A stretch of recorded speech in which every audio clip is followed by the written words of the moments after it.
Yes, they rob and sold out to the merchant shelves.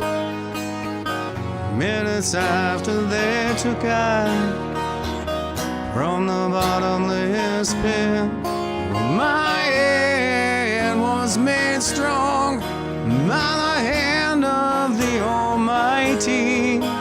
We forward in this generation triumphantly. Won't you help to sing these songs of freedom? It's all I ever have. Redemption songs, redemption songs.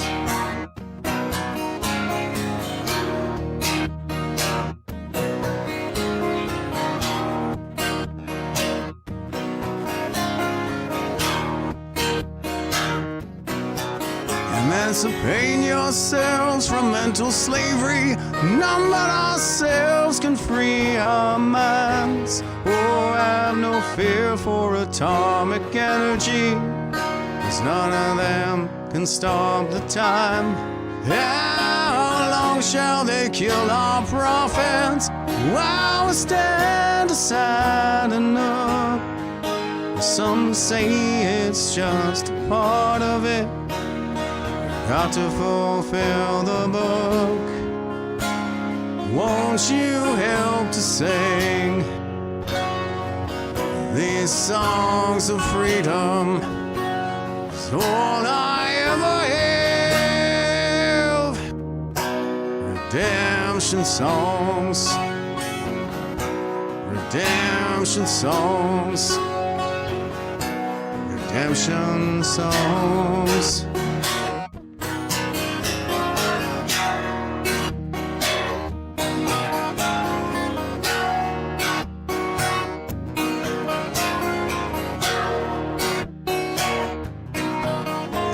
Emancipate yourselves from mental slavery. None but ourselves can free our minds. Oh, have no fear for atomic energy, 'cause none of them can stop the time. How long shall they kill our prophets while we stand aside and look? Some say it's just a part of it. Got to fulfill the book. Won't you help to sing these songs of freedom? It's all I ever have. Redemption songs, redemption songs. It's all I ever have. Redemption songs, redemption songs, redemption songs.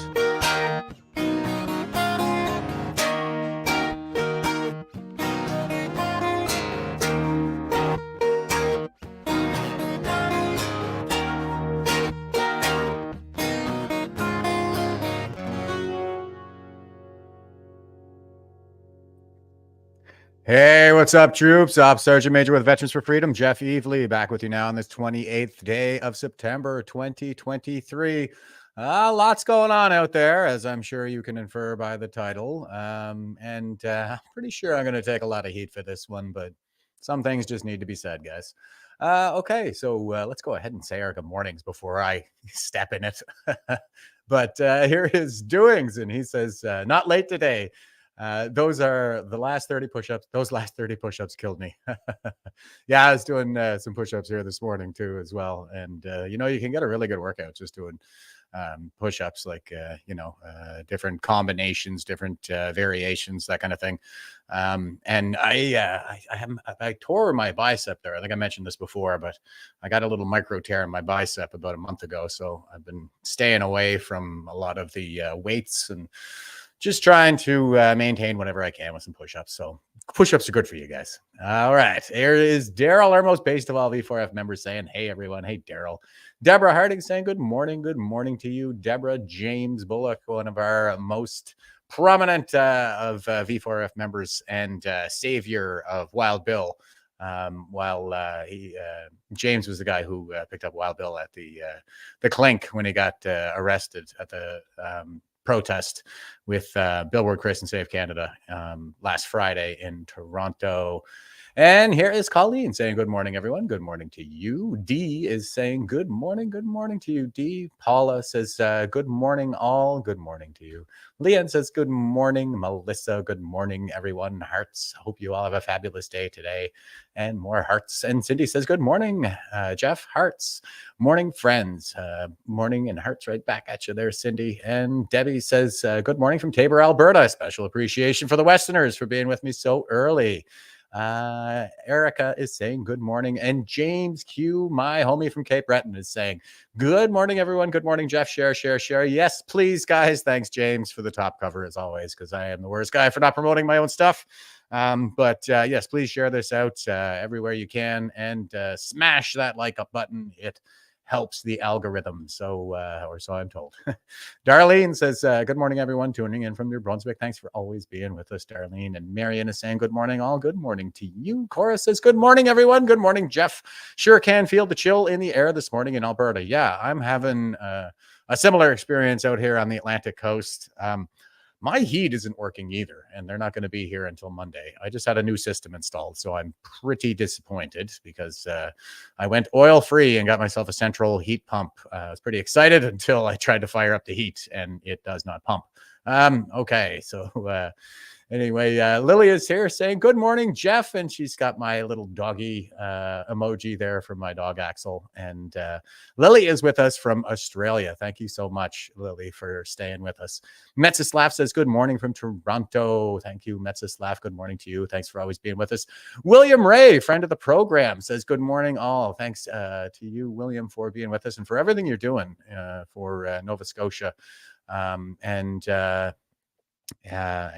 some of the legal battles that you're engaged in. And I know we got to have a conversation too at some point, because I understand that you have some advice for me and some of the challenges that I've filed as well. I have a couple of judicial reviews before the courts. I'm all over the place, guys. I am a busy guy. I think I'm more busy now than I was near the end of my career. And James is saying, I think the convoy concept is played out. The powers have debriefed and adjusted their game plan and laws, and that will happen. All that will happen is a big nothing burger with MSM bashing. Time to move on. I tend to agree, James. I have been saying this. I've been pretty consistent on this point too. And the thing is, like, look at what they did the first time with the convoy. Okay, they called us all Nazis. They false flagged us. At least that was a very strong attempt at a false flag on the level of January 6th to round us all up and intern us. January 6th, participants are still in jail to this day without trial in some really egregious conditions, like it's a frickin' gulag, a gulag archipelago at that, because they move them around to different jails.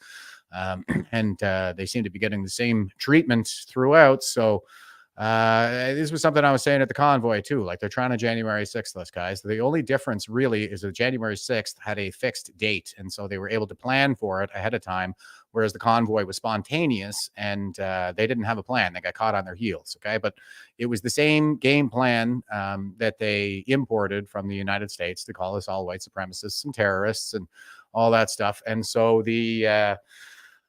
so yeah, I have some concerns when it comes to convoys, and I'm all ears. I want to support anybody who's getting on the right side of history.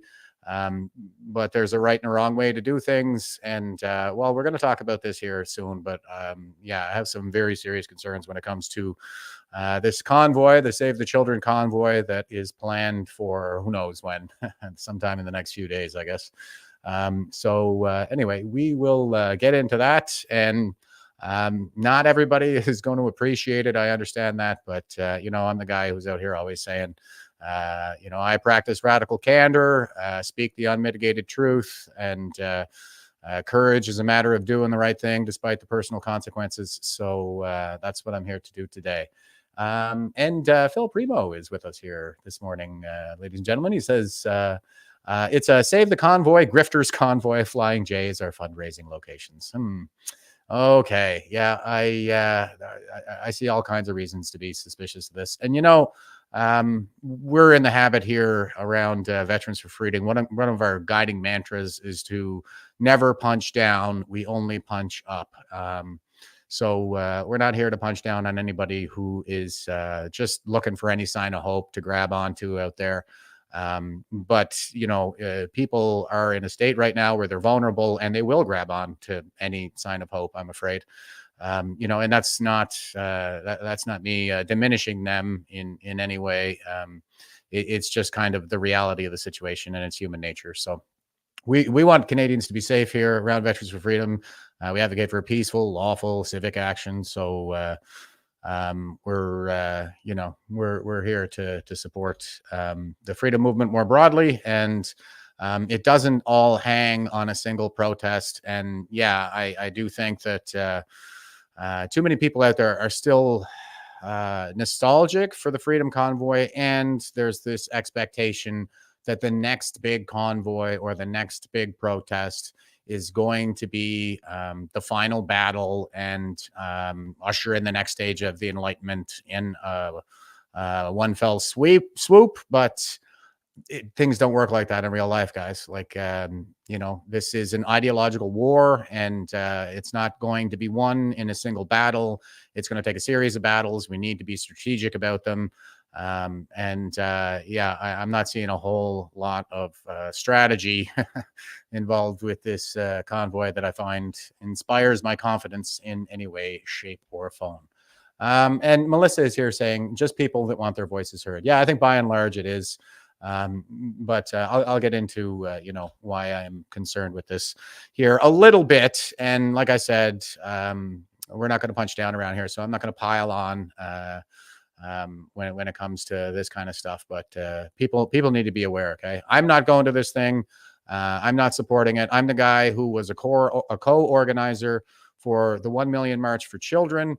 Not only that, I basically I handled the sound system. I got the PA for the Toronto March. I got the bullhorns. I was lead marshal on the day. I met with the police to discuss the plan.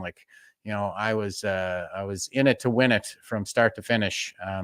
Because I definitely support anybody out there who's getting on the right side of history. But again, there's a right and a wrong way to do things here, and we need to be very careful. We need to be very strategic. The government has made it clear that their intentions are to vilify us, and whatever it's going to take to silence us and marginalize us, they're going to do it. And that would also include internments like the Coots 4. We just had the Coots 4 basically get false flagged. I mean, I had Donald Best on here talking about that, and they showed a picture that was supposed to be evidence of all these weapons that were seized at the Coots blockade, quote unquote. And the thing is, it wouldn't qualify as evidence in the eyes of Donald Best. Like, evidence is something that you put in a bag, okay, that is protected because they need this stuff for forensic evidence. They need to perform tests on it, and that doesn't appear to have been the case at all with that. So, and they had that Diagolon flag there that was a patch on one of these.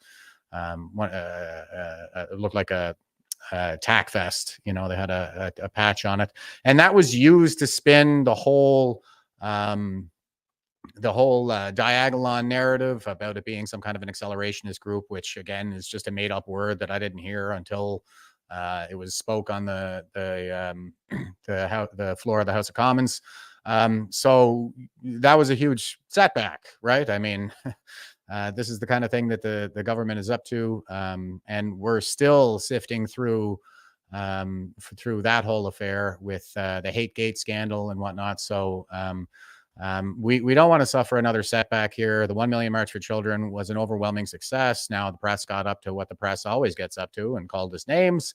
But ultimately, like, I think a lot of people woke up. That was a really good issue that people could unite around. And that's the kind of thing that I was on board with, and I'm not going to be on board with this convoy. And I'm not the only one. Okay, so hear me out on this. I know there are a lot of folks who are pretty passionate about their freedom, and I'm sure they're very well intentioned as well, who are supportive of this. But I don't think it's a good idea. And over on and over on Rumble, Native Dharma is saying, "Good morning, Ontario." Here, Alpha of the Beta says, "Good morning from Steel Town, the new high school bomb threat capital of Canada, thanks to a certain Z Cup teacher." Yeah, no kidding. I thought that guy was a troll. Some people are telling me though that he was not a troll. The Boobs McGee teacher there. But okay, all right. I'm gonna get sidetracked here, guys. I'm gonna go ahead and dive right into this. Alrighty. Here we go. Here is our philosophy quote for the day. This is from Dwight D. Eisenhower, who was a U.S. president and also a 5-star general or 4-star general, I think, in the U.S. military during World War II, helped lead the Allies to victory. He's a lost Jenner, which they would have followed the generational archetype of the nomad, which is the same generational archetype that Gen X follows. The nomad tends to be war veteran. The nomad tends to be a war veteran generation. They fight the proxy wars of second and third turn. Well, not second turnings, but third turnings in particular. So First World War and third turning wars tend not to resolve to anybody's satisfaction. So First World War is analogous essentially to the War on Terror. It's the never ending kind of no resolution, and all of our sacrifice gets wasted. And they drive us right back to total war in the fourth turning. So Dwight tended to be pretty based. We tend to be pretty based. Okay, so here's Dwight D. Eisenhower, and he says, "The search for a scapegoat is the easiest of all hunting expeditions." So that's my concern here with a lot of this stuff, is that they are in need of a scapegoat. They are, this movement is gaining a lot of momentum, especially around the issue of protecting children. And wouldn't it be great for the powers that be if they could find a scapegoat, if there was some kind of a plot that could be labeled as terrorism or non-peaceful, something like that? Wouldn't it be great if something like that came along for the powers that be, so they can tar and feather us all and come out and round us up and throw us all in jail because of our associations with this kind of a movement, or this kind of branding, I guess. So even if we don't have anything to do with it, then they're gonna tar and feather the whole Save the Children hashtag as something that it isn't. Anyway, that is my concern, and I'll get into that here. Okay, and also in the news, of course, is Nazigate. I'll be talking about that a little bit too. Here is a great meme that somebody put out there. This is a Simpsons meme. This is the episode where Apu actually dives in front of a robber's bullet and takes one to the chest, and the searing kiss of hot lead, how I missed you, I think is what he says after he gets shot, because he was I think he was fired from the Quickie Mart, and then eventually got his job back after he saved, I think, one of the executives' lives by taking a bullet for him. So and Metzislav is pointing out here, he's saying, "Marcus talked a big game way back when, and nothing ever came of it. In the end, he disappeared after allegations of him being a Fed." Yeah, that was me. I've got to, unfortunately, I'm afraid, I'm kind of hoping this Save the Children convoy goes the way of Marcus Ray. All right, and here it is, bottom line up front, the bluff, as we call it in the military. This is a statement that was put on Twitter by Police on Guard. It's a joint statement, Police on Guard, Veterans for Freedom, and Mama Bears. It says, "For immediate release, Police on Guard, Veterans for Freedom, and Mama Bears are aware of a convoy that has started to travel across Canada. Information received has led us to believe this may not be a peaceful protest. This is very concerning to Police on Guard, Veterans for Freedom, and Mama Bears, and is not supported by our organizations. We will always support legal, peaceful protests, which is our fundamental right provided by our charter. We cannot, nor will we support actions that aim to undermine our democratic and judicial process. Yeah, I think that's pretty succinct, pretty well stated. That's the thing, guys, is we want to support peaceful, lawful demonstrations, legal action, take it to the courts, all that stuff. Willing to get behind that. But when we have these concerns about, potential nefarious elements within a particular movement or protest, when it just seems a little bit too perfect for the feds to look at something like this and say, that it is not peaceful or that it is somehow terrorist in nature, then that's not going to help us. That's not going to help the cause. It's going to hurt us. It's quite dangerous for a lot of the people who are engaged in good faith activism out there. So we want to keep people safe, and that's why we're putting these statements out. Here is Bahira Abdul Salam, and she was the primary organizer for the 1 Million March for Children in Toronto in particular. I've had her on the program here a couple of times.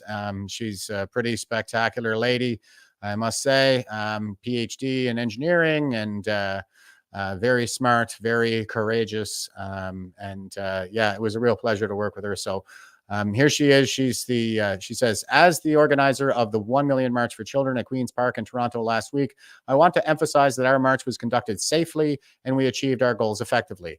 It is disheartening to observe that mainstream media outlets have disseminated their own narratives about our protest without reaching out to the primary organizer of the #Toronto protest, namely myself, who also serves as the spokesperson.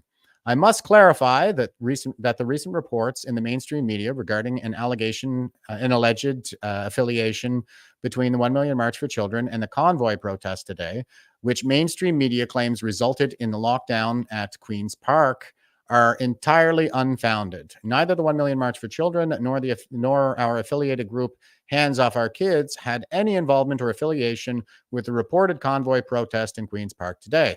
It is crucial for the public to have accurate information about our peaceful march and its objectives. We request that media outlets correct their misrepresentations and exercise responsible journalism by verifying facts with the organizers before reporting on such matters. Our commitment to the well-being of children and our advocacy for their rights remain unwavering. We appreciate your support and understanding as we work toward creating a safer and better future for our children. Thank you for your attention in this matter. Signed, Bahira Abdul Salam, PhD, PEng. That should probably tell you something why we want to make sure that these two things don't get mixed together. And that seems to be what the mainstream is doing. They're trying to conflate the two, make it out as if these are all the same people with the same purpose. And you might want to ask yourself why they are doing that. Well, it's a scapegoat operation. Here are the Toronto police. This is Rebel News, and they say Toronto police have shut access to the city's downtown core, preventing a possible Save the Children convoy protest from entering the area. Now, I do find the irony here abounds. Let's go ahead and just listen to the clip here. Toronto Police Service has recently become aware of a potential demonstration involving a large number of vehicles entering the city of Toronto. Roads have been closed in the area to ensure our emergency routes are clear and to limit any impact to our roads and residents. Road closures include Queen's Park from Bloor Street West to College Street, Wellesley Street West to Queen's Park, University Avenue from College Street to Elm Street. Although there will be no impact to pedestrians, people in vehicles who need access to hospital or businesses, including employees, can approach officers and they will let them pass. That being said, people planning to be in the area are encouraged to find alternate routes.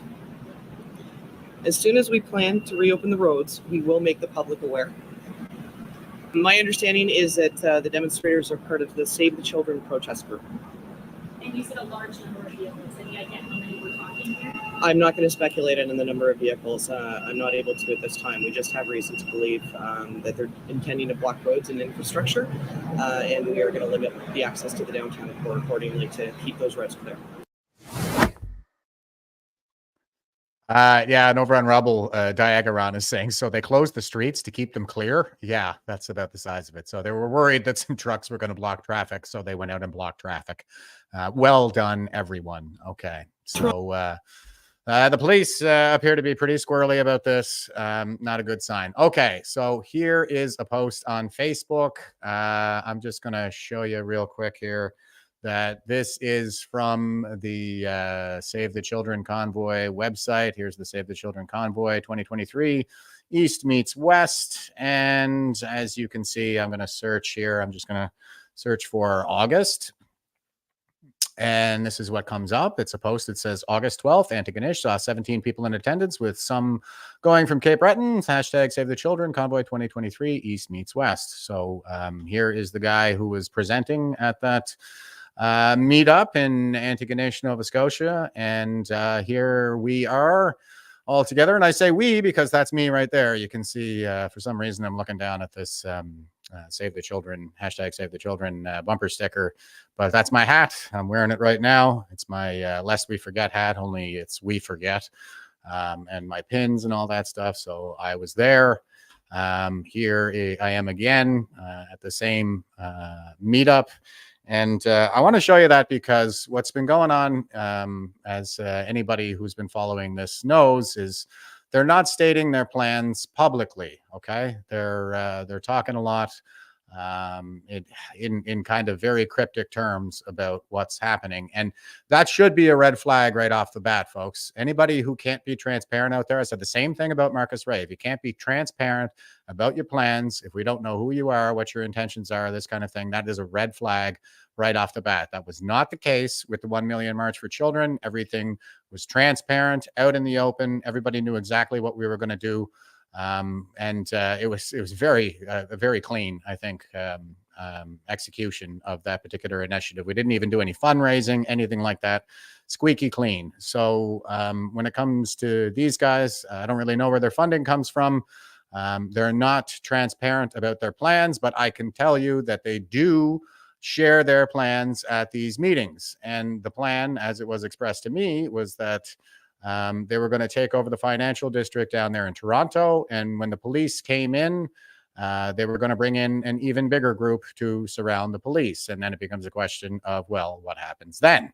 And the answer, of course, is violence. Okay. It's not going to end well.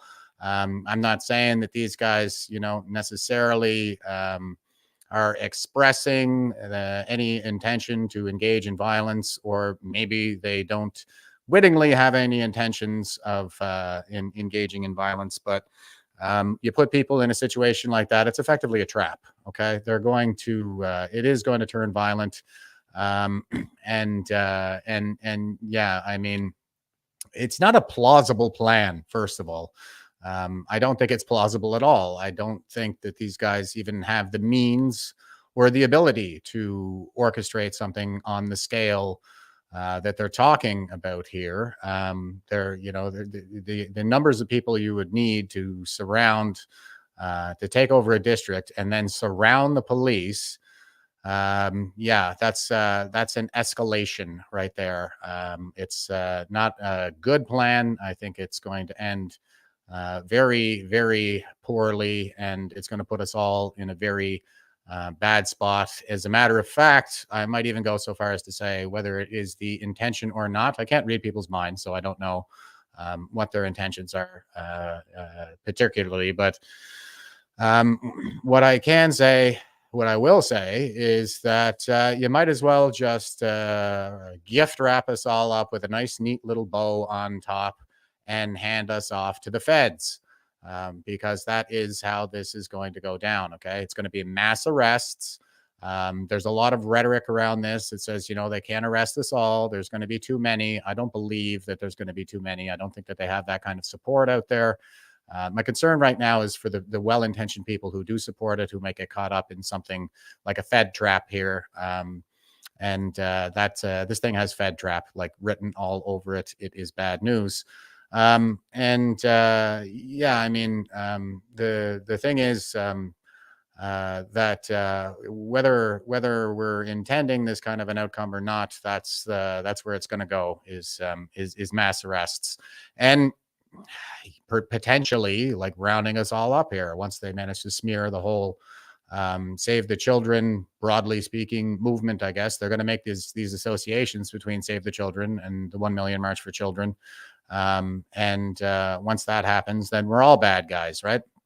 So it's a little too perfect. I think it's a little bit too convenient for the feds. I'm not saying that this guy who presented here, he's necessarily working with the federal government, but I can't help but be suspicious that there are some kind of feds somewhere in the background, whether these guys realize it or not, that are kind of guiding this, setting the tone.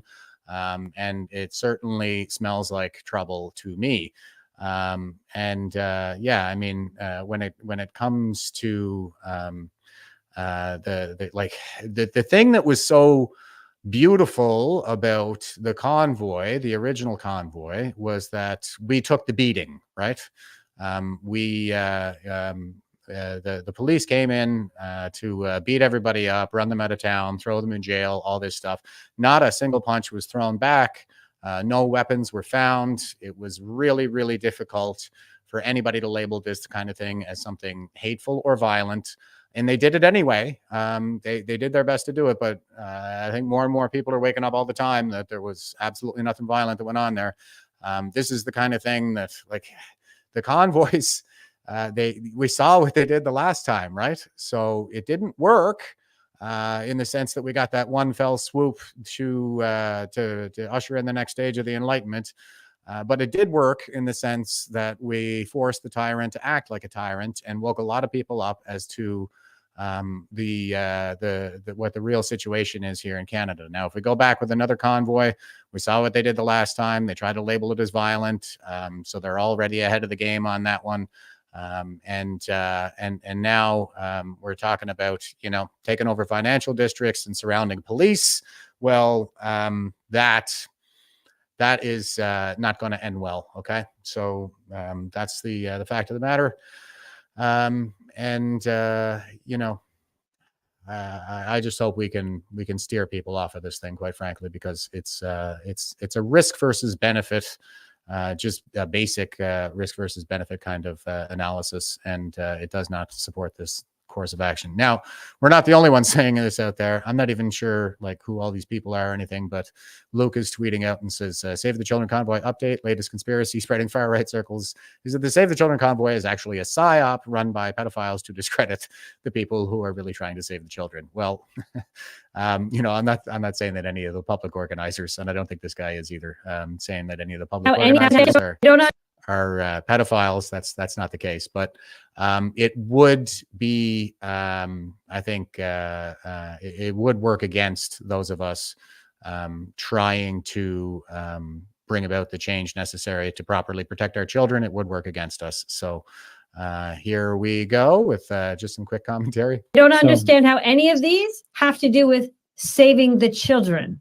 It doesn't. Yeah. It doesn't have anything. It has everything to do with a bunch of pedophiles that are running a psyop that want to continue being pedophiles. That's basically what it is. So they want to discredit anybody who's trying to save the children. So they're trying to take down the Save the Children hashtag so they can continue being pedophiles. That's exactly what's happening. I don't understand how any of these.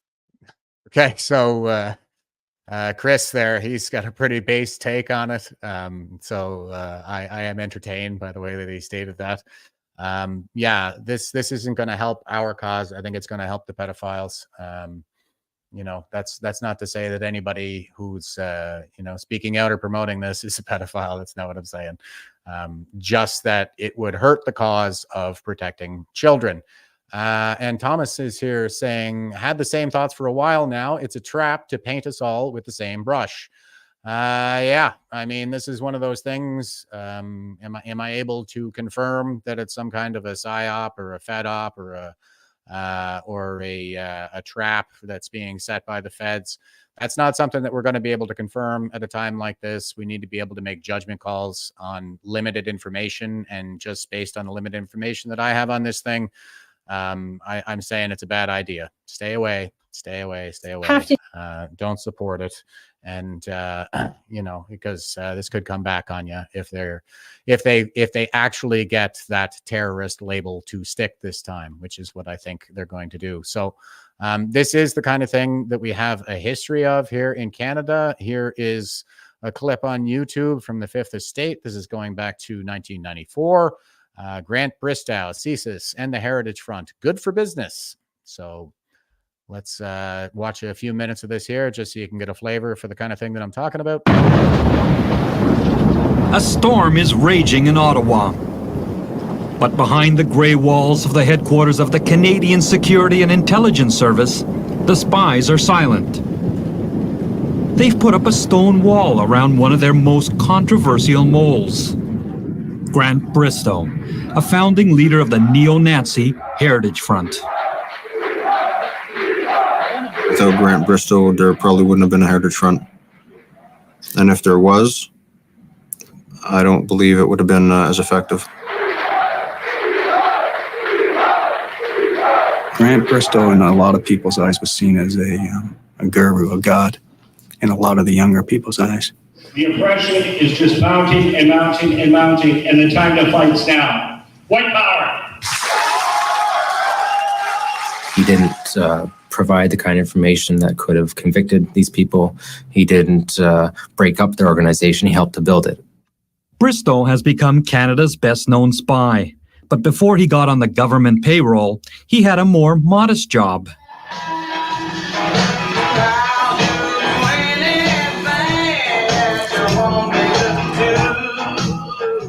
When he was around 20, Bristow worked at this strip club in downtown Toronto.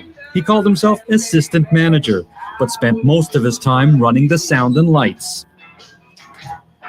Owner Don Cullen, a former TV comedian, remembers Bristow as an odd man who first tried his hand as a stand-up comic. Every time he told a joke, he went, or like that. Well, I began to feel very, very strange. I started to sweat and all the rest of it because I didn't really know what kind of a reaction he expected. Did he have any ambitions? Grant really wanted to be a policeman or a private detective or something of that nature. No question about it. He was very, very interested in conspiracies, and he had a conspiratorial way about him. Bristow's conspiracies would have to wait a while. He was fired from the strip joint because he drank too much. Bristow came closer to his dream when he went to work as a security investigator for the shipping company Kuhn & Nagel. People here remember him as being a zealous security cop. He was well connected with police forces and kept talking about becoming a real cop, or even better, a spy. He was also openly racist, expressing white supremacist views to his fellow workers. So the next job Grant Bristow would land with the Canadian government was tailor-made for him. In September 1989, Grant Bristow joined a group of Canadians from the far-right fringe traveling to Libya, all expenses paid by the Gaddafi government. Bristow befriended Wolfgang Droege, a rising leader in the racist movement. It was during this trip, participants say, that the seeds were planted for the creation of a new group to unite Canada's neo-Nazis. Peter Matrevsky, a member of the contingent to Libya, recalls Bristow's influence over Droege. He was the one that pushed for Wolfgang and a number of other people to create a different organization. He was, I'd say, the driving force behind it. The organization they created in the fall of 1989 was called the Heritage Front. It would become Canada's largest and best organized neo-Nazi group. The nominal leader was Wolfgang Droege. Now I'd like to introduce to you one of the co-founders of the Heritage Front, Grant, and to give you a few announcements. But his good friend, Grant Bristow, was front and center.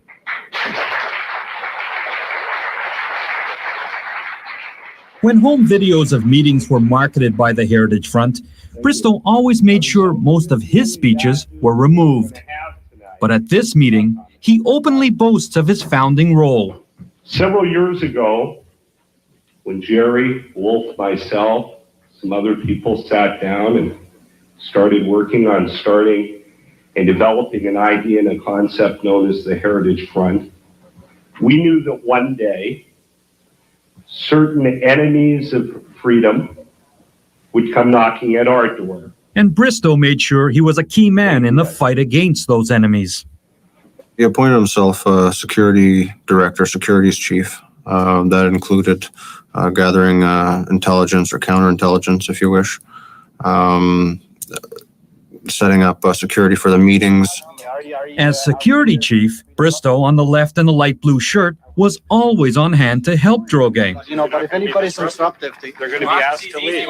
But what the Heritage Front didn't know was he was also working for another group, CSIS, Canada's domestic spy agency.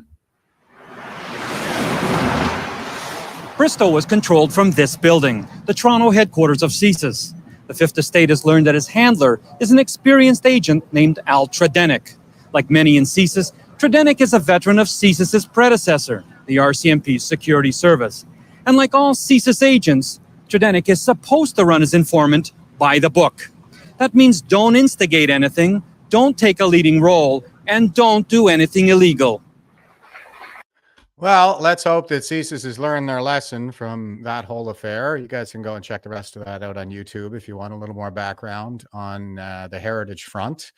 But yeah, it's a plan to entrap Canadians and to take some misguided souls and push them over the edge. So that's exactly the kind of thing that we should be on guard against right now at this particular moment, because, you know, as I've been saying, they didn't get the false flag that they were hoping for. They didn't get their January 6th moment with the convoy. And so now they're desperate. Okay. I think that Trudeau is genuinely worried about his future at this particular point. Potentially some investigations coming or whatever if he loses hold of his power. So they're going to do whatever they can to cleave to power. Metzislav is saying, reminds me of when Marcus Ray was talking about surrounding an RCMP training center and getting a judge to hold court. Yeah, it reminds me of that a lot because, like I said, I was at that meeting and it was a little over 2 hours, I guess, and it was a lot of the same rhetoric is the thing. So they were talking about, you know, going there under the banner of the white flag. White flag is this international symbol of parley and peace and surrender and this kind of thing. And if, you know, if they fire on us while we're holding the white flag, then we can ask other countries for help and all of this stuff. And, you know, guys, it's just not plausible. Well, first of all, the white flag, yeah, is kind of an internationally recognized symbol, but of surrender on a battlefield or of parley. And the Germans would wave the white flag on Christmas Day to invite the Canadians out for tea during World War II, and we would shoot them. So they're, you know, it's not necessarily, it's not magic, okay? It's just not going to work that way. And as I've been saying, as I said during the whole Marcus Ray affair, the thing is that once the cops show up in the riot gear, okay, they're just there for the overtime. You're not going to say any magic words. I heard a lot of the same magic words that I got out of the whole Marcus Ray movement back in the day. I heard the same stuff at that meeting that I went to in Antigonish. So it was the white flag of parley. It was Canada's a corporation, and you know, our legal system doesn't really exist. It's just a corporation. Common law is, you know, the way to go, and they're going to hold these courts and hold people accountable for in a court of common law. And you know, if you're talking about citizens' arrest, I mean, yeah, I'm not even sure that that's a plausible thing. That might be something that you can do on the street when you intervene in an assault or a rape or something like that. But if you're talking about politicians and public officials, that's going to be called kidnapping. That's you're going to get charged with kidnapping for trying to effect a citizen's arrest on a public official like that. So yeah, no, you're not going to be able to hold these courts under common law, and common law is just like the aggregate of decisions made by judges in the UK back in the day. And there's a lot of good stuff that came from that. Our legal system is founded in the tradition of common law, but that's not the same as saying that it's distinct from it. It's just that it's in that tradition. It builds on the hard-won gains of our ancestors. It's an improvement over the previous system. It restricts judges and police more so than would have been in the past. Like, and really, when you're coming out advocating for this kind of approach, that undermines the justice system. These are the kinds of things that security agencies were established to fight against or to guard against. And so it's all, I think, very misguided at best, and at worst it is an attempt by somebody within the security establishment, maybe somebody with political ambitions, to entrap Canadians and get in good with the regime. This is what happens in a coup, like where the Canadian communist coup through which we're now living is, there are the people who resist, and then there are the people who seek the safety of the mob and try to get in good with the big guy. So yeah, there's, I'm sure there are plenty of good people left in our institutions, but there are those with ambitions of advancing their own careers and getting in good with the regime, getting in good with the powerful to advance their own interests over those of Canadians and of freedom. And James is saying kangaroo courts are not the way forward. Yeah, exactly. They're not the way forward. And that is what these guys are proposing. That's what they talk about at their meetings. I was there. I listened to what they had to say, and it raised some alarm bells for me. So I've just been kind of tracking so far, like up to this point, hoping that, they wouldn't get the support and maybe they would back off. But it looks like they're on the road now and arriving in Ontario right about now. So I can't really sit on the sidelines anymore, I'm afraid, and stay silent about this. I really don't like the idea of having to speak out in this way, because I do my best to stay out of the freedom drama. I don't go out there attacking other freedom groups. I understand that other people are going to make mistakes and all of these kinds of things, but this is not one of those situations. This situation has the potential for violence. It has the potential to basically crush the whole damn movement. It's like I say, you might as well just gift wrap us all up and hand us off to the feds. So, Brian is saying, find your friends. Yeah, no kidding. Anyway, I'm sure that there are going to be people who I would count as friends who don't really agree with me coming out and talking about this in the way that I am. But I'm all about just doing the right thing, despite the personal consequences. And, my conscience is not going to be clear if I remain silent on this any longer. So, and I did my best to watch and wait and see how things unfolded. And I still have these concerns, and I'm definitely not the only one. There are people out there on social media. You can go and look for yourself. There are other people who have been to these meetings who are making posts, putting up videos, and they're even going as far as to say, like, this is effectively terrorism. And that is how it's going to be labeled, I'm afraid. I don't have a crystal ball. I can't see what's going to happen in the future. Again, I'm making a judgment call here based on the information that I have. And my judgment is to stay far away from this convoy. So here is Colin Rugg moving in, since we're moving on a little bit here, since we are talking about saving children and the 1 million March for Children, and getting the ideology out of our schools and all this. I thought that this was a pretty interesting clip of Neil deGrasse Tyson interview This is one of those guys, like Neil deGrasse Tyson was one of the guys that I respected and admired in years gone by, but he has completely gone woke and ridiculous since the fourth turning hit.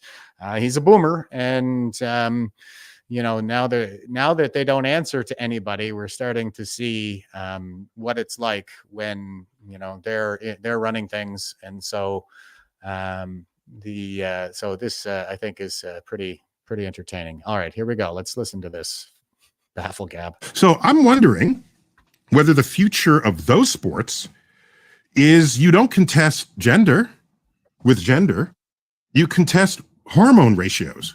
Well, hold on a second. What but do the you think of difference is physiologically between men and women, and not just hormonal. Women have a different hip angle. They have different heart capacity. They have different lung capacity. I mean, there are profound physiological differences, different bone density. We've had professional athletes on the show to talk about it. I don't have a problem with that.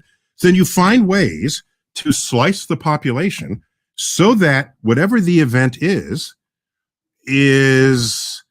interestingly contested. So, for example, I wrestled in my life. I was captain of my high school wrestling team. It would be unfair for me at 190 pounds, which is what I was back then, to wrestle someone 120 pounds. Hold on. It would actually be unfair for you to wrestle someone who is also 190 pounds, but female. Let me work my way there. So, what the trans conversation is foisting upon us is the need to find ways to slice the athletic universe such that we still have interesting fair matches. And is it a combination of, did you go through puberty as a male and then transition? Did you have puberty blockers? What is your hormone level now if you want to compete? So it requires more creative thought. Rather than saying no to it all, let's be creative about this. It's an unsolved problem, yes, but it's not unsolvable given what we know about human physiology. So why not rise to that occasion and solve it rather than take your older view of the world and force modern emergent conduct of people to fit that? I would go deeper to that problem. So but you don't even have to have that question. Whose opportunities are being curtailed today because they are being forced to compete, whether in sports or elsewhere, against people who have some kind of advantage over. We're in a transitional period, so we have to figure that out. But the way to figure out things that require solutions to progressive change is not to regress it to how things once were. If that were the case, I would still be drinking from a segregated water fountain. Okay? Oh, let's merge the water fountains and let's create the opportunities from below so that we don't even need the short list. Okay? That's how I would approach this. So yeah, we're in the middle of solving that problem now. Let's figure it out together. I think a lot of people would have an issue with what you're saying, Neil, is because they see women being denied opportunities. They see an unfair playing field, metaphorically and literally speaking. So fix the playing field, damn it. What? Don't say it's an unfair playing field, so all of a sudden the big issue is trans women taking the slot of a woman in an unfair playing field. Fix the playing field. And you know something? The day you fix that playing field, this conversation will look completely ridiculous. That's what I'm trying to tell you. Okay, so what is the solution here, Neil deGrasse Tyson? He doesn't offer any solutions. He just kind of complains about about biology, about the way the world really is. So very absurd.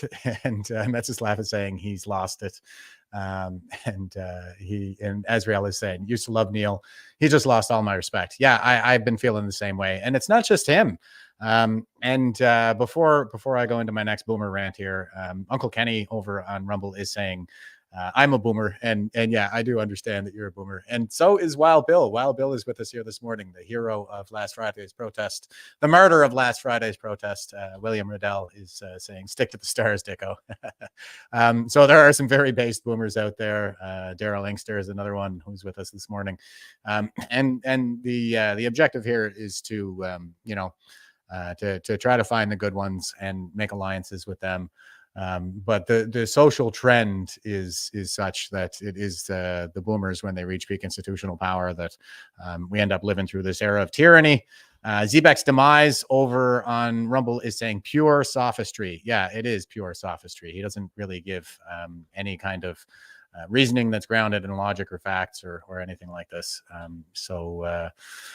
Just ridiculous that this guy, who was supposed to be a popularizer of science, is advancing this narrative. So, and Christina is saying, why can't these woke folks believe the science? Two genders, no matter how much you scream. Yeah, it really is just an incredible time to be living through, I must say.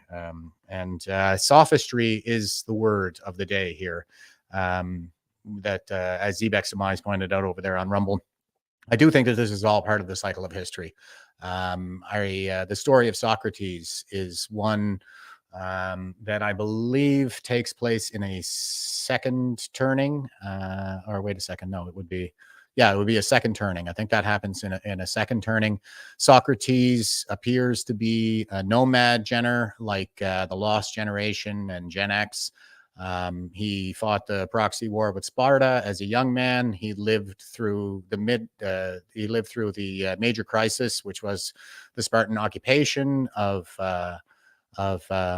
Athens, as a midlifer, and the nomad is always in midlife during the major crisis. So that seems to fit. And also the nomad gets to feel abandoned in their old age. And Socrates was a poor man. He had some kids and he had a wife, but he was a very poor man in his old age. And he was the guy who went into the marketplace every afternoon and started calling out the experts on their sophistry, basically, that the sophists were the enemies of Socrates. And the sophists were the Spartan occupiers as well.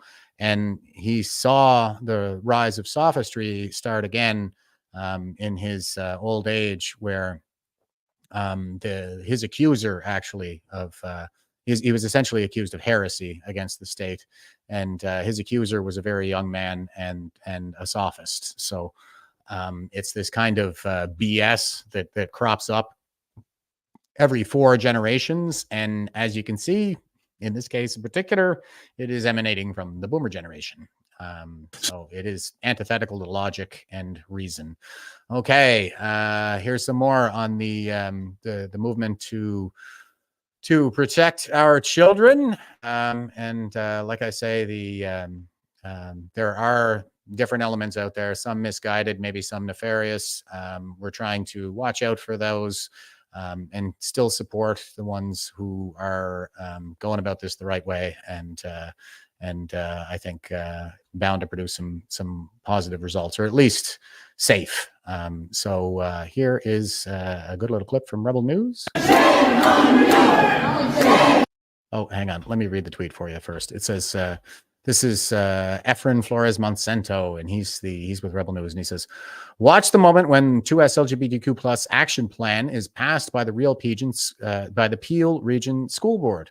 Concerned parents rise up and shout while the members end their meeting early to leave. Shame on you." So this is what's going on. The Peel Region School Board.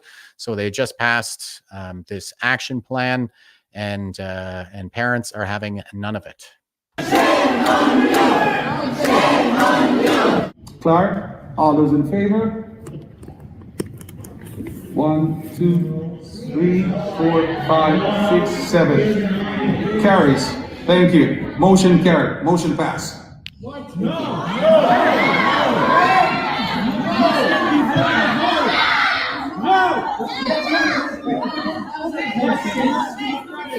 This is good. See, they have a banner down here, says leave our kids alone. So it seems like this trend is carrying forward.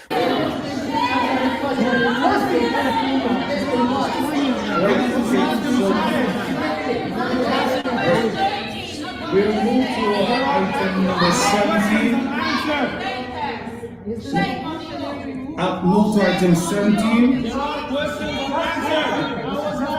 There is no trustee motion for consideration.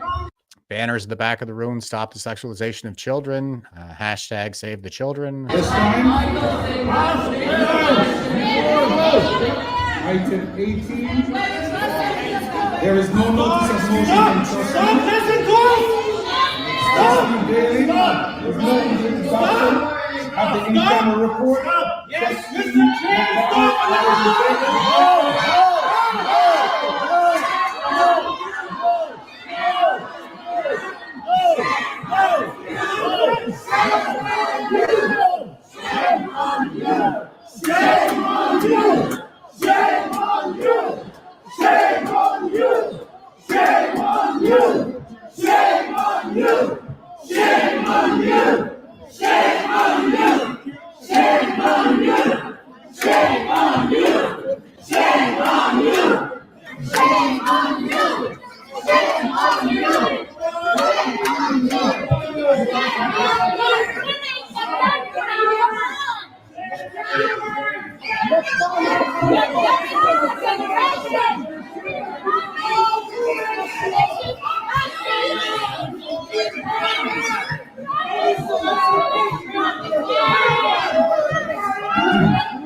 There you go. People are rising up. And as you can see, they're sporting the hashtag save the children too. So again, I just want to point out that this initiative, the Save the Children Convoy, if it goes south, if it goes sideways, if there are nefarious intentions behind it, then that would be a great way to marginalize everybody, to paint us all with one brush, and a perpetual state of emergency. Okay, that's what I'm trying to avoid here. I'm hoping we can avoid is a perpetual state of emergency.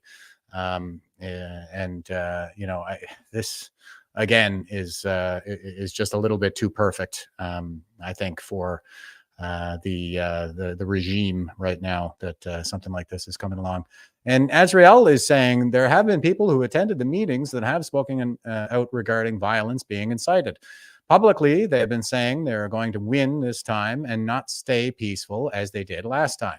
They are encouraging people to arm up with bear mace. It's a PSYOP mission instigated by infiltrators.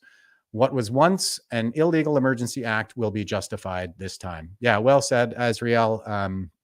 I concur. I think that there is probably some nefarious actors, some federal backing in this all. It's really one of those things. Like I say, it's not something we're going to be able to confirm. It's by design. We're not able to confirm that. It's not like the feds are going to tell us that they're running this kind of a PSYOP or something like that.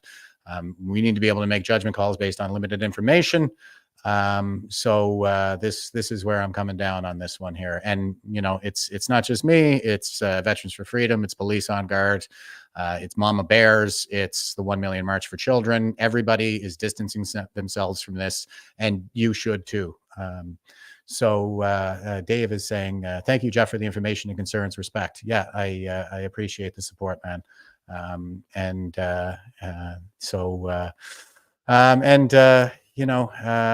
couple of people are saying that they haven't heard it. Well, I did. I heard it at that meeting, and there's a lot of, like I say, kind of tricky language being used, but ultimately that's what they're talking about is blockading a district, surrounding cops, putting people in a situation where there's a confrontation with police and they're not backing down. That's what they're saying. They're not backing down this time. They're going to win this time.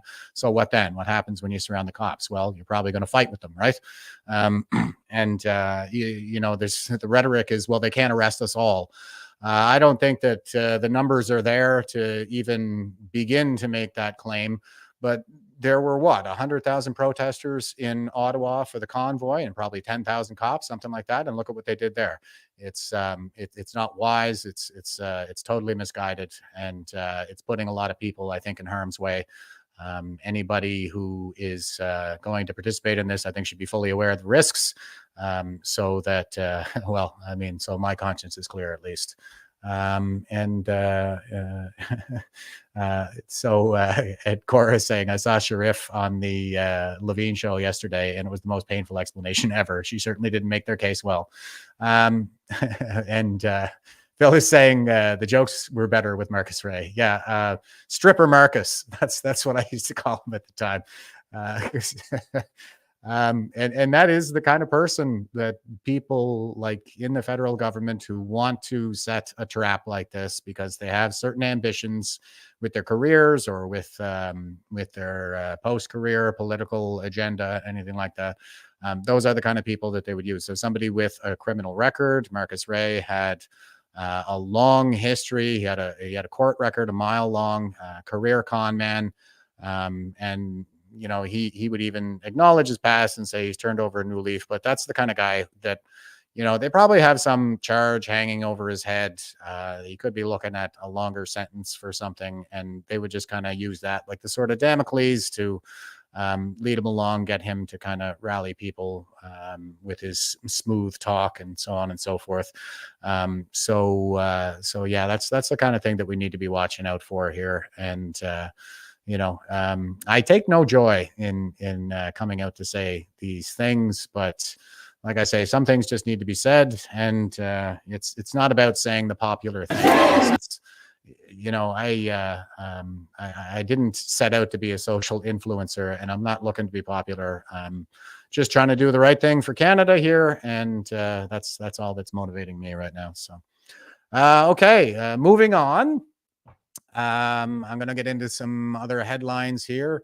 And Krista is saying the truth always comes out. I certainly hope so. Rob is asking, planning violence. Well, that is very unclear because they won't state their plans publicly now. So that is a red flag right off the back. And if you can't be transparent with what your plans are, if you're not willing to tell people, you know, exactly what's going to happen, like we saw with the 1 million March for Children, that was completely transparent, where all we're doing is we're asking people to demonstrate in their own hometowns. And there was a really big demonstrations in Ottawa and Toronto. You know, fully transparent, none of this stuff with the secret meetings, secret plans. We can't talk about what we're going to do on the internet, all of this stuff, shady as hell. So steer clear, folks. Word to the wise.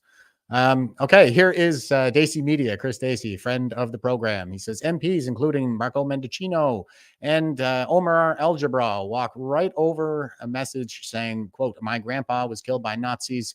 Why was there a Nazi in the House of Commons?" Close quote. Will there be any real accountability for the people in the House? We need real resignations and apologies from everyone present at the very least. Yeah, I agree, Chris. And he has been doing a spectacular job covering a lot of this stuff. Papa Squirrel over on Rumble is saying, hey, Cesus, hit that like button. Yeah, go ahead, Cesus. Please hit that like button. God, I hope it's not you guys behind this whole Save the Children convoy. I really do. I hope they learned their lesson from the Heritage Front situation. And yeah, I am encouraged. I have been pointing that out. I mean, I know they have a job to do and they're probably monitoring us all, but I am encouraged by the CSIS leaks. I do think that the rank and file is probably good to go. We have a problem with leadership right now. That is the nature of the fourth turning through which we're living. Is it's the leadership, it's not the troops. And so I see them doing some good things, going to MPs with direct evidence of foreign interference and the like, so that they can get up on the floor of the House of Commons and actually convey to the rest of us what's going on. So, yeah, I am hopeful in that regard. And anyway, let's keep our fingers crossed that nothing terrible happens with this convoy. Okay, so here is Chris Stacey's video. It says, my grandpa was killed by the Nazis. Why was a Nazi in the House of Commons? See how many people walk right over this. Oh, we meet again. We need more than an apology from the Prime Minister on this one. A lot more than an apology. You're a tyrant, you are failing the moral character test. You got to stop the war machine. You're responsible. Omar, we meet again, man. Again. An apology is not enough this time. The speaker jumping onto the bus and keeping his pension isn't good enough either. All of you smug people laughing. Were you laughing when you applauded the Nazi? Stop the war machine. Stop the war machine. Stop the war machine. Take your incompetent, immoral, irrational hands off of the war machine. Step away from the war machine. Throwing the speaker under the bus still. Will there be any accountability in this building? Ever? Ever? Stop the war machine. Stop the war machine. Stop the war machine. There you go. I think, yeah, this whole affair here with the Nazigate is definitely waking people up. The more, we just let these people continue, I think the more people are going to wake up. And again, I'm very supportive of anybody who wants to get out there who peacefully, smartly demonstrate, raise awareness, and engage in peaceful, lawful civic action. But we need to be smart, guys. We need to keep people safe. We can't have a January 6th situation where they just come out and round us all up. I mean, it really seemed like that was what they were going for with the convoy. Steve Bell even came out and said, yeah, we will pursue you. We will sanction you, all of this stuff. Now, that didn't end up materializing, but that's what they wanted to do. The only reason that they weren't able to do it is because it was so peaceful, because everybody just kind of took the beating, and nobody got violent, and there were no weapons involved. But man, oh man, I bet you the people who tried to do that to us sure would like to see a convoy where they could make it stick. So I don't think the convoys, period, are the way to go right now. Just look at what happened the last time. And you know what? I think that the convoy was the best damn thing that I ever saw on Canadian soil. But it was a one-off, okay? And we're all nostalgic for it. But that doesn't mean that another one is going to be a good idea. I don't think that it is. So, all right. And here is some footage from the House of Commons. Noah Chartier, he's with Epoch Times, says Poilievre attacks Trudeau today on the vetting aspect of letting the Nazi attend the House of Commons. Trudeau fires back that he could offer vetting advice to Poilievre and the MPs who met with far-right MEP Christine Anderson. Yeah, it's just ridiculous. Here we go. Opposition. Mr. Speaker, the Prime Minister is responsible for state visits. Foreign heads of states come here. They expect that they will be protected not only against security threats, but against massive global scale embarrassments and shames like the one he allowed to unfold before Canadians. So, will the Prime Minister commit to personally calling President Zelensky and apologizing for his personal failure to vet those who were present and recognized on the floor of the House of Commons? Yes or no? The Right Honourable Prime Minister. Mr. Speaker, I will note that to this day, the leader of the official opposition has not apologized for having had 3 MPs, including one of them who is still part of his leadership team, sit down to dine with a far-right German politician a number of months ago. No recognition, no apologies, no consequences for those 3 MPs who engaged with a far-right German politician. Mr. Speaker, if the leader of the opposition wants the government to help him vet those his MPs meet with, we'd be more than happy to give him some better advice. All right. It's the typical deflect, defer, and project type stuff. So no accountability there. Now, Phil is saying the convoy is still unresolved. The Emergencies Act was called illegally, and unwinding this shot, I think he means shit, is unwinding this shit requires patience.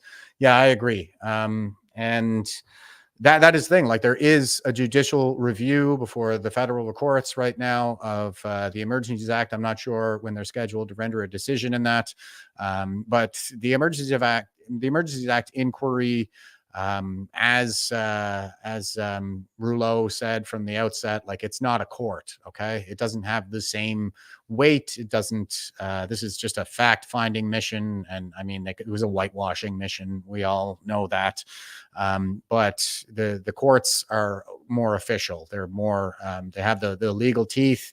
A judicial review is, I think, the way to go here. So the judicial review is underway. We have all of these court cases. There are tons of court cases that are all over the country. I'm going to talk about one here in a second, that are taking place right now. And that is where the battle space is. I think it's in the legal battle space right now. We should continue to demonstrate, continue to wake people up, get more people involved. But ultimately, like, the satisfaction that we seek, I think, is through the courts. And it's going to take time. It's like I say, like, it's an ideological war. So it's not going to be won in a single battle. And I think that this convoy is basically making that case. Like, this is our final stand. We're going to make it all happen at once right now. And it I think, plays on a lot of the desires, the hopes, the fears of people out there right now who are pretty darn desperate and impatient. And there's plenty of reason to be impatient. But well, it's just like I'm always saying, if you act out of anger or you act out of fear, you will live to regret it. So we got to keep a cool head in all of this, and we do need to be patient. Democracy was set up as a bulwark against not only tyranny, but a violent revolution by our ancestors. So that is our peaceful means of revolt, is through the democratic process. We're going to get some mixed results in that. Like, we're going to win some, we're going to lose some. But the revolution takes a hell of a lot longer through the democratic process, but it's a hell of a lot less blood. So that's where we should be focusing our efforts. So thanks for your comment there, Phil. And here is Maxime Bernier, and he says the Hunka scandal is symptomatic of a deeper problem, which is the complacency with which the Liberal government and all establishment parties have been dealing for years with the issue of Nazi presence in Ukraine. In their zeal to support the war and Zelensky's government, they have turned a blind eye to it. When confronted with it, they ignore it, deny it, or claim it is Russian propaganda. They have also ignored Zelensky's authoritarian tendencies, as he banned a branch of the Orthodox Church linked to Moscow, as well as opposition parties, and centralized all Ukrainian media to control them. I have tweeted about all of these issues. Despite all this, the fact that the war is a lot more complicated than simply good Ukrainians against bad Russians, it is systematically portrayed in our mainstream media. The establishment parties have closed their eyes and continue to support Zelensky's regime uncritically. None of them is willing to say anything negative or critical about any aspect of Canada's involvement in this war because they are afraid of a backlash from the Ukrainian lobby in Canada and of losing this vote. Canada's foreign policy should not be determined by ethnic policies and the need to pander to some communities. It should be determined by Canada's national interests. Principles over politics, guys. So, and he's tweeting out a couple of different headlines here. Here's Defense Watch. This is David Pugliese, and he's an idiot who's interested in national defense.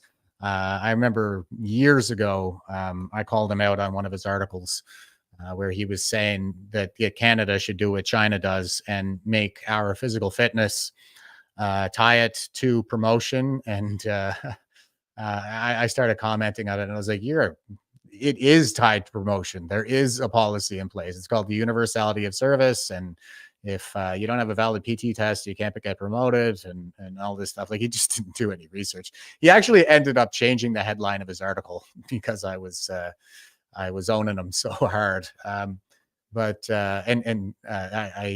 realized after the fact that I just kind of got out over my skis on that one, because I was still in the military at the time, and I was like, yeah, I'm not really supposed to comment on affairs related to the government of Canada or anything like that. So, but anyway, so David Pugliese says, Chrystia Freakland's granddad was indeed a Nazi collaborator. So much for Russian disinformation. Yeah, I think everybody's kind of waking up to these facts. And here's another one from Defense Watch, same guy. It says, Canada failed when it trained Ukrainian troops linked to the far right, says Nazi hunter. The Canadian Forces says it had no obligation to be entirely certain of the backgrounds of those soldiers it trained in Ukraine. Well, that's a cop-out. And here he is again. Canadian government comes to the defense of Nazi SS and Nazi collaborators, but why?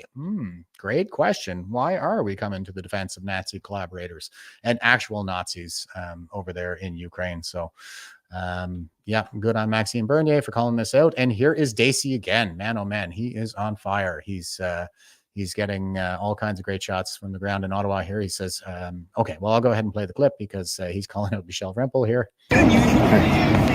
Do you think we're going to see any accountability from anyone in here today? We're going to work hard to make sure. Yeah, that please there is. do. And apologies from everyone would be in order, I hope. Thank you.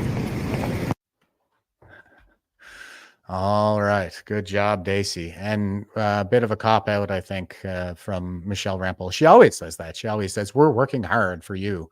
And in a sense, that is the right attitude to have. Our politicians should work for us, but it's a bit platitudinous, I think, at this point. Okay, so here is CPAC, and they have a clip of Justin Trudeau that they're quoting here, and I'll just go ahead and play that because he was on the floor of the House of Commons yesterday after being absent for a couple of days. I'm surprised he didn't get COVID and go into isolation after that, with all that's going on right now, but here he is. On behalf of all of us in this House, I would like to present unreserved apologies for what took place on Friday, and to President Zelensky and the Ukrainian delegation for the position they were put in. For all of us who were present to have unknowingly recognized this individual was a terrible mistake and a violation of the memory of those who suffered grievously at the hands of the Nazi regime. On behalf of all of us. On behalf of all of us, what about you? You're never going to get anything even remotely resemblant of accountability from this guy. Here's the Post-Millennial, and they're sharing this video here. In a few moments, I will address the House in front of all Canadians, in front of Jewish people here and around the world, and Ukrainians, to offer Parliament's unreserved apologies for what happened on Friday. The Speaker was solely responsible for the invitation and recognition of this man, and has wholly accepted that responsibility and stepped down. This was a mistake that has deeply embarrassed Parliament and Canada. All of us who were in this House on Friday regret deeply having stood and clapped, even though we did so unaware of the context. It was a horrendous violation of the memory of the millions of people who died in the Holocaust, and it was deeply, deeply painful for Jewish people. It also hurt Polish people, Roma people, 2S LGBT. Okay, guys, I'm sorry I didn't give the Trudeau warning again, but that's enough out of this guy. And Daryl is pointing it out. No warning again. Sorry, guys, my bad. Trudeau warning. Unfortunately, we still have to pay attention to this guy. Okay, so here is Glenda M. And this is from the Senate. And he says, Glenda, she says, wow, Senator Housakas sets the record straight. And Housakas has been pretty great throughout all of this. And let me see now. Lisa is saying they made the speaker the fall guy. They knew what they were doing. Yes, absolutely. That's why I showed the quote from Eisenhower there earlier, where the scapegoat is the easiest hunt of all. So this is the modus operandi. They always find a scapegoat. They always throw somebody under the bus for what they themselves are guilty, like whether it's Michael Wernick or and everybody around the prime minister. Like every time something happens, it's always somebody else's fault. And so with the knowledge that scapegoating is the modus operandi here, I draw your attention to the Save the Children convoy. Like they need a scapegoat right now for this uprising that we've seen all over the country with respect to protecting children, a peaceful, lawful, civic action uprising. So wouldn't it be a great way to suppress all of that and marginalize that if they had a credible allegation of some violent elements within that? They would tar and feather the whole lot of us. So, all right. So here is Senator Housakos, who has been good, I think, throughout the last 3 years. He's been pretty darn good. So here we go. Senator Housakos. Oh, sorry. That's my speed. Speaker, my question is for the government leader, and government leader, you're spreading misinformation on this floor. I was the speaker at the time with Speaker Scheer when we negotiated the MOU for the security structure in Parliament. I can assure you that guidance is given to our security forces on the Hill by the two speakers of the chamber, but all security operationally is controlled by the head of security, which is RCMP, and they report directly to the minister and the executive branch of government. That's how it works. Anytime we bring any guests on Parliament Hill, they are vetted, and they're allowed only once the government and the RCMP gives authorization for those guests to be vetted.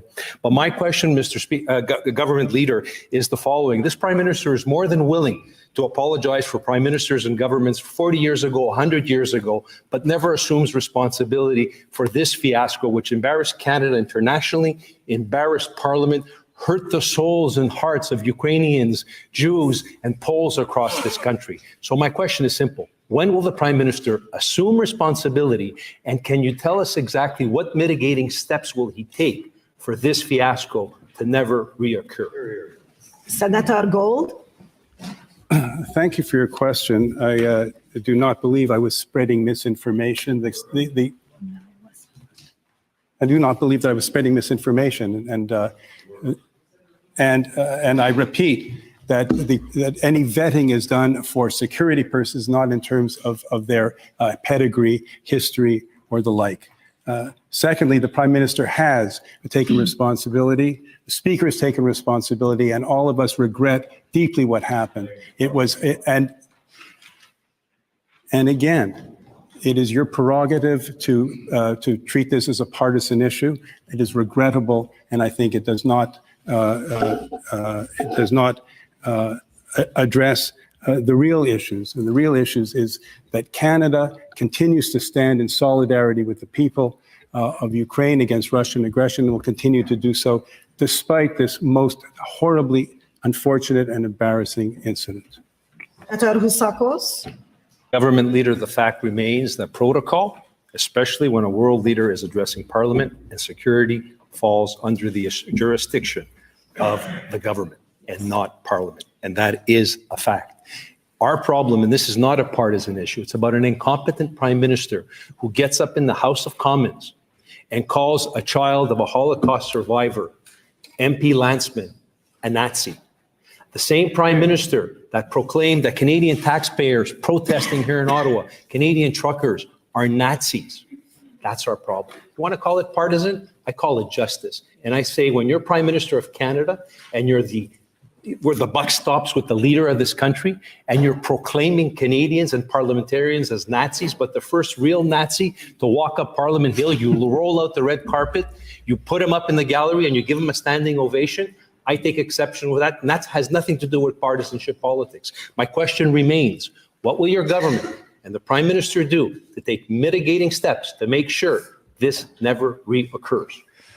Senator Gold.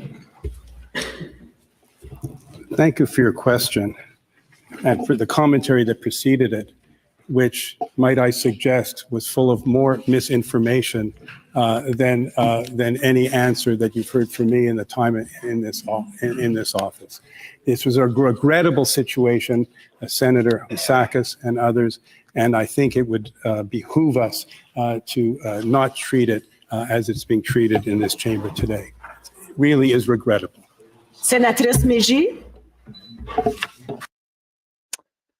All right. So good luck getting accountability out of these people, but there are some good ones in our institution still. We want to rally behind them and support them for sure. So thank you, Senator Husakis, for holding their feet to the fire. And on the subject of Ukraine, here is Dr. Anastasia Maria Lupus. She's pretty great on Twitter. Bold, holy smokes. She says, Ukraine's defense minister, Olinsky Reznikov, just bought this $7 million villa in Canis, small wedding gift for his daughter, courtesy of US and EU taxpayers. And you can add Canada to that list too, right? Because we're sending tons of cash, bucket loads of it over to Ukraine. Slava Ukraini, she says. All right, here we go. Let's have a look at this mansion. Міністра оборони Резнікова Анастасія Штейнгаус знову відзначилася. На початку червня вона купила будинок у місті Валоріс. Okay, that's not making a lot of sense to play the Ukrainian because I'm pretty sure none of us speak it. But get a load of this place. Like, it is a villa. And here's the shot of the defense minister there, wearing his costume, pretending like he's out there on the front lines with his tack vest on. The same way that Zelensky is always showing up in what appear to be some kind of battle fatigues. He never puts his suit on to come to the parliament or anything like that. It's all they're actors on a stage, and as you can see, they're benefiting from it immensely. So there you go. And here is Eva Chipwick, and she's tweeting out here. I'll show the top tweet here. It says, the House of Commons serves as an essential platform for engaging in democratic processes and representing the concerns of Canadians. A confidence motion asks all members of Parliament to vote on whether or not they have confidence in the incumbent Prime Minister and their party. Numerous instances have demonstrated a lack of transparency and accountability by the current federal government. These actions have caused Canadians to lose trust in their public institutions and elected officials. Ordinary Canadians across the country have stated that they cannot endure another 2 years with this government at the helm. The recent invitation of an SS Nazi to be applauded in the House of Commons has reverberated around the world, causing international embarrassment for Canada. Instead of owning up to the incident, the government tried to sweep it under the rug. This incident, along with other concerning acts, has undermined the credibility of our government and its ability to effectively represent and lead the people of Canada. It is imperative that we restore faith in our institutions and ensure that elected officials are held accountable for their actions. The trust of Canadians will also rest on the accountability of our government. The time has come to let Canadians decide. Canada should vote of no confidence be held in the House of Commons ASAP. Share and let your voices be heard. And as you can see, she's got this poll up here. So 15,396 votes with one day left. And 95.8% are voting in favor of a confidence motion. So, yeah, I mean, this is something that we've been talking about a lot. Is it actually going to happen? I'm skeptical. I mean, I can be hopeful, but I'm also skeptical. I don't think there's any appetite within the establishment parties to do this. I don't even hear Pierre Poilievre talking about a confidence vote. And with Jagmeet Singh propping up the current government, and I think he's still another year away from getting his House of Commons pension, we probably shouldn't put all our eggs in that basket. But the pressure is mounting, especially with this Nazigate scandal. I think regular people are looking at this thing and going, yep, this is really bad for Canada. And as I was talking about on the program here yesterday, like now we've alienated ourselves from India. That is exactly the partnership that we should be trying to build. India is a beacon of democracy in a pretty dark corner of the world.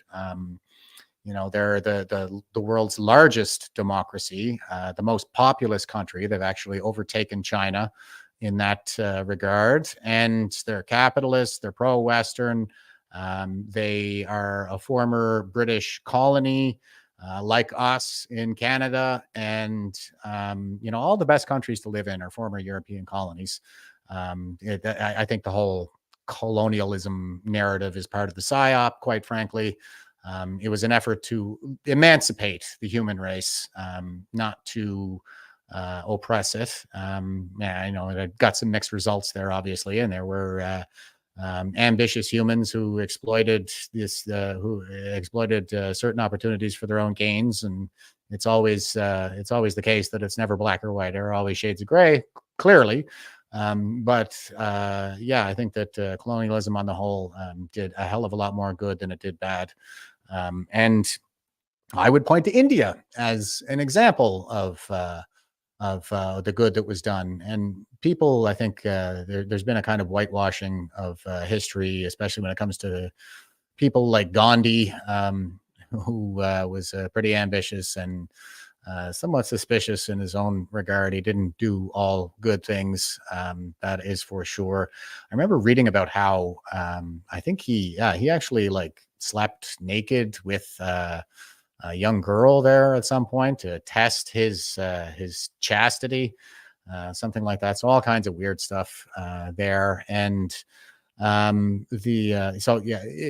also he was pretty racist. I think he referred to black people as dirty or something like that. So but India, it has the common law, the Magna Carta, as part of its heritage, like we do, and a spinning wheel on its flag. And where did they get the spinning wheel? Well, it was from the Brits. Okay, so they're more prosperous than they've ever been, and by and large, that prosperity traces its roots back to colonialism. They're pro-Western, they're democratic, they're capitalist, they're English-speaking, they're nuclear. Have a serious military. Like, it's exactly the partnership that we should be building. They have the best chance of acting as a counterweight to China in the region. So here we are, alienated from them, and it's all too convenient, I think, for the Chinese Communist Party. And here is some India news here. This is a pretty base take, and I'll just skip the quotes here and play the clip for you, but here we go. And if the Canadians want proof, here it is.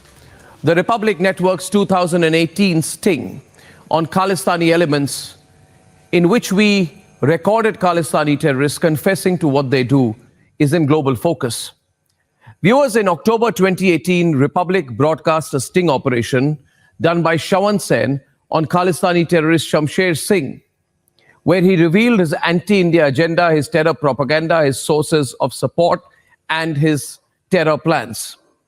Now, in an undated video that is going viral.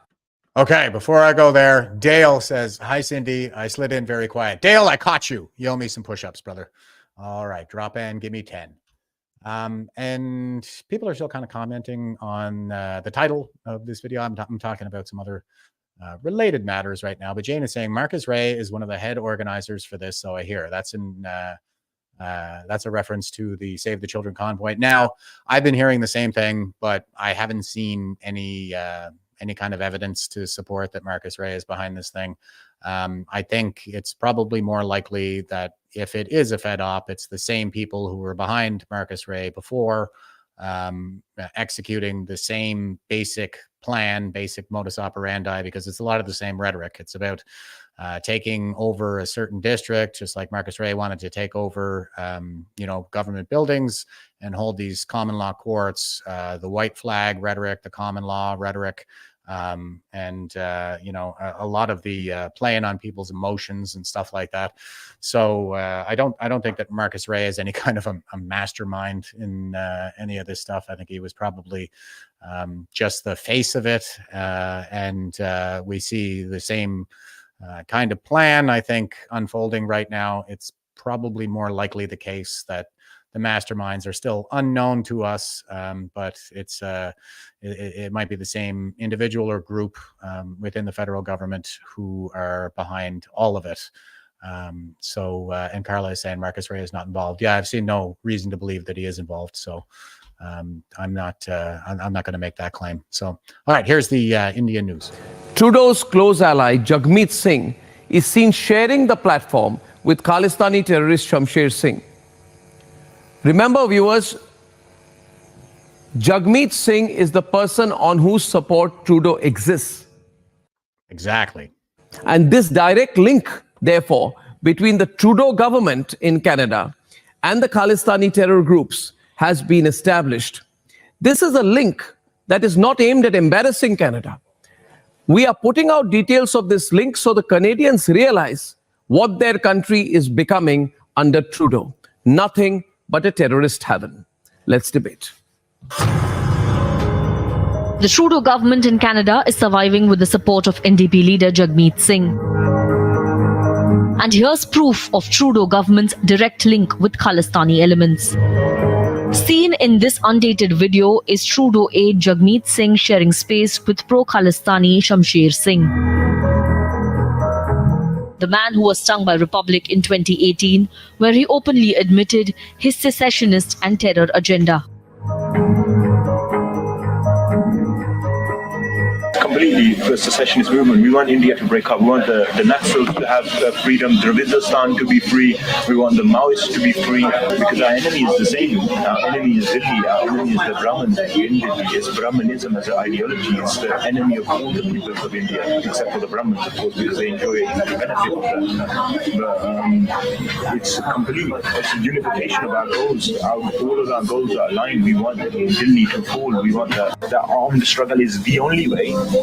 Investing in armed struggle and destabilizing in India with, how they've been operating for the last 30 years, assassinating Indian government officials, attacking military bases, attacking police officers and, soldiers, and, the Khalistanis have a hit list somewhere of all these, people running around like Saini and Alam and like all these black cats and these police officers that escaped so many commissions.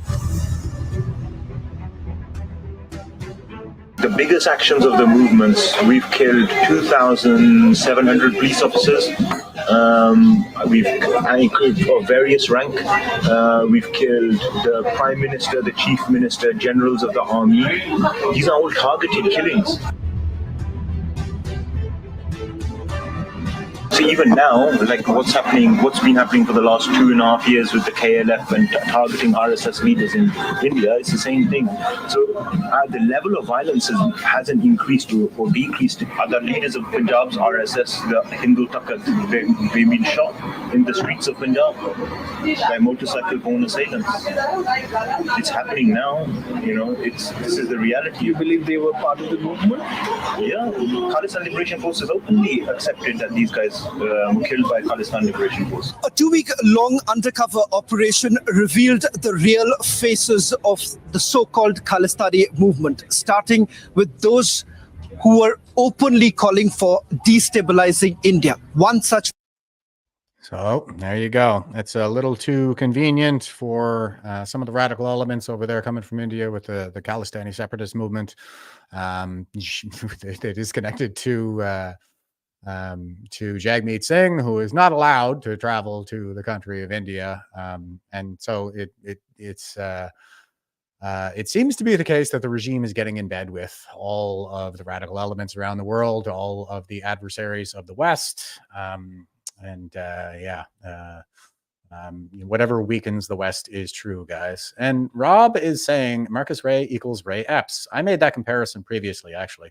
Geez, that would have been a good clip to line up for this one. But Ray Epps was the guy who basically incited the riot, whatever riot there really was. It wasn't anywhere near on the scale of everybody involved in January 6th. The overwhelming majority of people were peaceful, and they stayed inside the velvet ropes as they meandered through the Capitol, snapping photographs of statues instead of toppling them.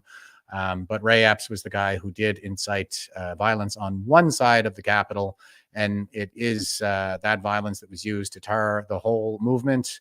It's an agent provocateur. He's never been arrested.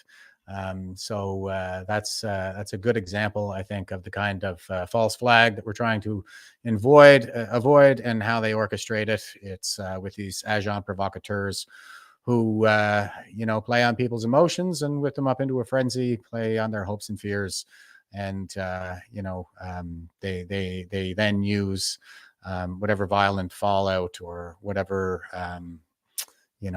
whatever kinds of illegal activities people are incited towards to tar the whole damn movement and round us all up, send us to the gulags. I bet they have Wi-Fi at the Canadian gulags, though. So there is that to look forward to. And we'll be in good company, I guess, for the most part.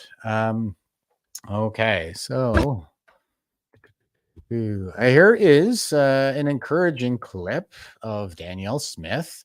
And the breakdown is tweeting, with COVID numbers rising in hospitals and ICUs as today's presser, we got to look at the kind of leadership Albertans can expect around any vaccination program from the province via Smith and LaRage. And don't ask, don't tell. All right, check this out. Just curious if we have a sense of when that's going to be available here in Alberta, and if the province is going to be launching any kind of campaign to encourage people to do that. And I guess personally, if you yourself are planning to get the shot. I'll let Minister LaGrange tell you. I think we're just preparing the final details on the press release on that. Before that, would you be getting the shot? Look, I'm a healthy person. I tend to take care of my immune system, and I believe this is something I should talk about with my doctor, not media. Okay. Question to you, Minister LaGrange. Do you plan to get the shot? Depends what shot you're talking about. Like I'm looking. I'm very healthy as well. I have a very healthy immune system, and you know what? I also believe that this is a personal decision for individuals to make. I will look at that as time progresses and what my journey is. But again, this is a personal decision. People have to make it for themselves, for their children, and we respect the decisions that people make. All right, so that is encouraging. Those are some very good statements. None of your business is what Rob is saying here. Yeah, that's exactly it. It's a personal medical decision. And Rob is pointing out that the leader of the Proud Boys got 22 years in prison for January 6th. Yeah, and he wasn't even there. He wasn't even at the January 6th protest. So that's Enrico Terrez, a Black Cuban who's convicted of white supremacy. He got 22 years in jail. So that's exactly the kind of thing that we want to avoid. And that's why I'm calling this out. The Save the Children Convoy, that is. Okay, answers for Sean.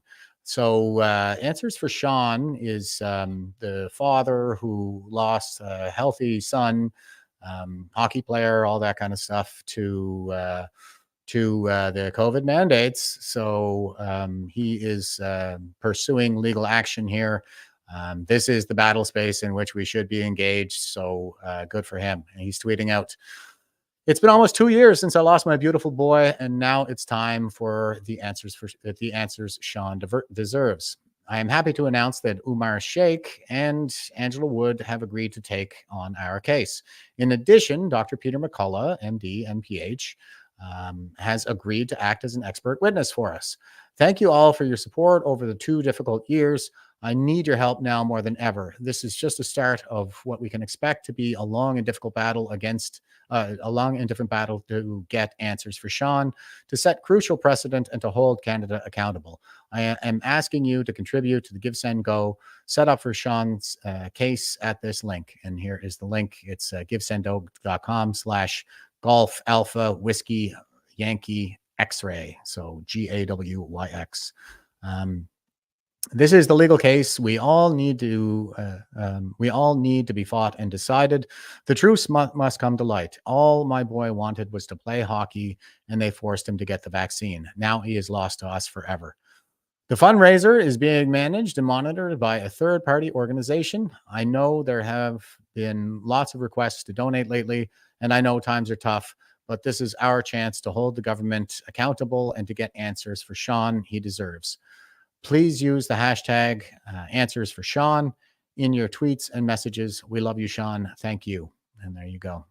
So this, I think, is, like I say, this is the battle space in which we need to be engaged. It's the legal battle space. The demonstrations and stuff like that are also important for the purpose of waking up more people. But it's got to be done the right way. And we need to be watching out for the kinds of false flags like we saw on January 6th. Here he is again. This is answer for Sean again. He says, lawsuit has been stamped and filed. Game on. And he's got a couple of graphics here.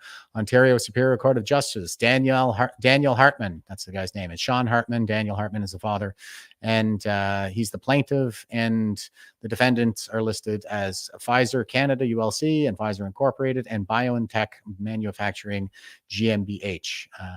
And also we have another graphic here. It says Ontario Superior Court of Justice, Daniel Hartman and the Attorney General of Canada, the Department of Health Canada, and Patricia A. Hajdu, Minister of Health. So that I think is promising. So, and like I said, like we'll get mixed results out of the courts, but we are getting some favorable decisions. I've been showing them all the time here on the podcast, where people's charges from the Ottawa Convoy are being dropped, so on and so forth. So this is something to keep an eye on. Okay, so that brings us all the way to the Veterans for Freedom website, folks. So you can support you can subscribe to the Veterans for Freedom newsletter by clicking the button here, subscribe. You can join Veterans for Freedom if you're a veteran by clicking join, and you can support the Veterans for Freedom Support Fund by clicking here to support. V4F donation, that's for our operational costs like the website and my StreamYard account, and the support fund is to help people who are suffering under the current tyranny. Saba Vizi is the Romanian-born trucker who has lived in Canada for the past 20 years, and he stayed in Ottawa until the end of the trucker convoy, where he was arrested and beaten by police. They broke my body a little bit, but not my spirit. Saba has court in September, and he has raised thousands, but still needs approximately $20,000 to pay for his legal costs. So you can support the fund and vote for the funds collected to go to him if you like. The other potential recipient is Kimberly Nudoff, and she says, she is a Canadian wife, mother, and homeschooler of 3 who was recently convicted and fined $7,000 plus costs for organizing 2 peaceful demonstrations against provincial government-imposed restrictions on constitutionally enshrined rights and freedoms in 2020. And then there's the Coots 4, Chris, Jerry, Tony, Chris. 2 of the men are single fathers. 1 is a husband, father. 1 is an only child to a 79-year-old mother. They deserve the right to defend themselves.